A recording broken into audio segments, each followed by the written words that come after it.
Mr. Garcia. Thank you, Mr. Chairman. Thank you, gentlemen, for the testimony and your service. Mr. Secretary, I want to thank you for mentioning the spousal working conditions improving. I'm very proud that my spouse Licensing Relief Act was signed into law by the President in January under the VA bill.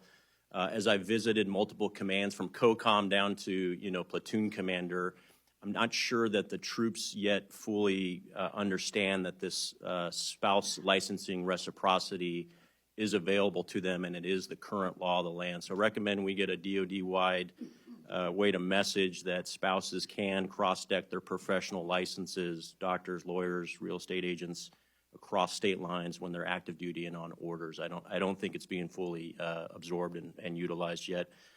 On the pay raise, I personally do not believe that 5.2% pay raise is enough, especially for our junior enlisted troops.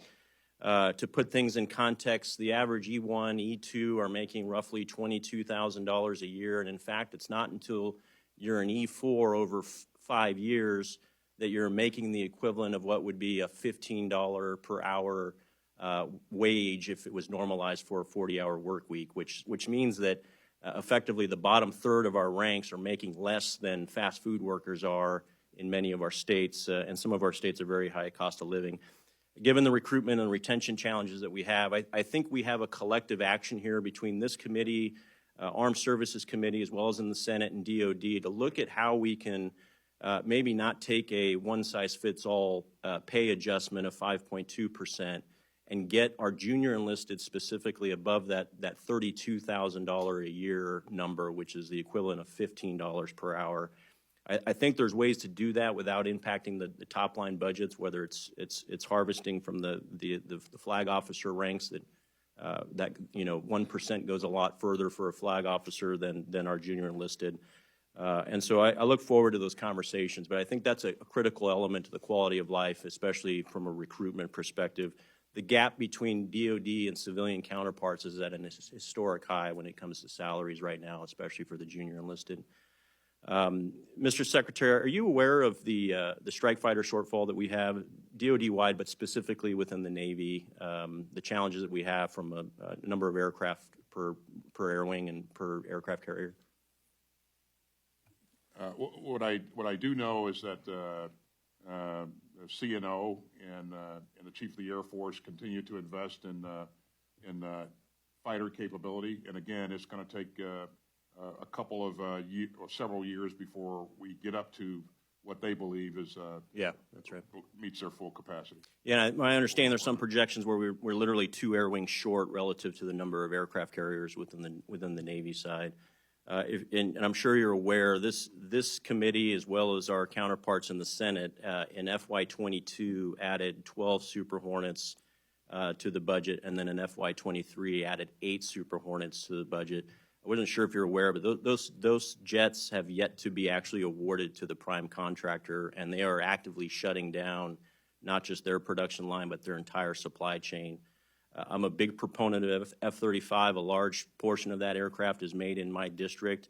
I believe we need capacity as well as the capability, and I think right now we are losing as a nation one of the critical tools to closing that strike fighter gap in the form of the Super Hornet production line. The lawyers are battling it out right now. This is one of those things that, watching it from my perspective, I'm calling balls and strikes.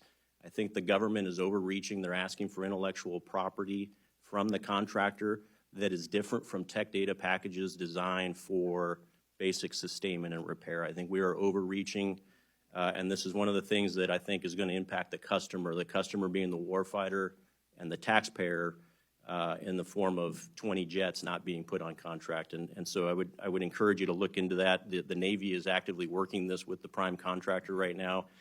But I think we need some supervision here and just get the lawyers in the room to put a kibosh on this, get a negotiated settlement, and figure out some other means to get that intellectual property. And so I'll end with the question, General Milley. You worked in both administrations. You were very familiar with the conditional withdrawal elements of the Afghanistan situation under both administrations. Do you agree with the assertion that was made earlier in this room that that the debacle, the State Department-led debacle out of Afghanistan and the travesty of Abbey Gate, the devastation, the loss of 13 personnel, was the fault of the previous administration? I'm not going to characterize fault or point fingers. I think, as we all know, that the end state was a strategic withdrawal, and when the enemy occupies the capital of the nation that you supported, that's a strategic failure. And there's a lot of lessons to be learned. All of us are learning those lessons. Both Secretary Austin and I have served many years in Afghanistan. I'm deeply personally invested in it and psychologically invested in it. And I can think of no greater tragedy than what happened at Abbey Gate. And I have yet to fully reconcile myself to that entire affair. So I don't want to point fingers or anything. What happened in Afghanistan did not happen in the last 19 days or even the last 19 months. That was a 20-year war. There were decisions made all along the way, which culminated in what the outcome was. And there's many, many lessons to be learned. And I think we're just at the beginning of that lessons learned process, not at the end. Well said. Thank you for your service. If I could, I'd like to thank you, though, personally, on behalf of my wife, really. She's pushed that licensure amendment significantly for years, she and many others. And you and the President and members of Congress brought that home. So thank you very much for that. Thank you, General. Appreciate it. Thank you.